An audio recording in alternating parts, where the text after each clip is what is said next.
Good evening friends and audience, আশা করি ভালো আছেন। আমি ডক্টর আশিস মজুমদার আজকের সান্ধ্যকালীন ক্লাসে সকলকে স্বাগত জানাচ্ছি। তো আজকে আমাদের যে লেসনটি আপনাদের মধ্যে শেয়ার হবে সেটি হচ্ছে ইংলিশ ল্যাঙ্গুয়েজের সুন্দর একটি টপিক। সেটি হচ্ছে ইংলিশ ল্যাঙ্গুয়েজের একটি প্রভাব অর্থ কি? প্রবাদ বাক্য, এবং সেইটির মিনিংটা আমাদের বাস্তব জীবনে কোন ক্ষেত্রে লাগে বা কিভাবে আমরা ব্যবহার করি সেটা আজকে এখানে আপনাদেরকে দেখাবো। তো চলুন দেখে নিই। ইংরেজিতে একটা কথা আছে, সেটা হচ্ছে হোয়াটস ডান ইজ ডান। কি বললাম? What's done is done. What's done is done. What's done is done. এই কথাটির অর্থ কি?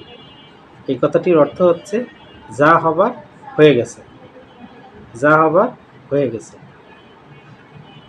এবার এটাকে যদি ব্যাখ্যা করি তাহলে কীরকম হবে? ধরুন কোনো একটি ঘটনা ঘটে গেছে, তো একটা ঘটনা ঘটে গেছে, এটি নিয়ে অনেক সময় আমরা অনুশোচনা করি বা আফসোস করি, কিন্তু যা করার কোনো মানে হয় না। অর্থাৎ এক কথায় বলে যে এটা করে কোনো আর লাভ নেই, এটা করে কোনো মানে হয় না।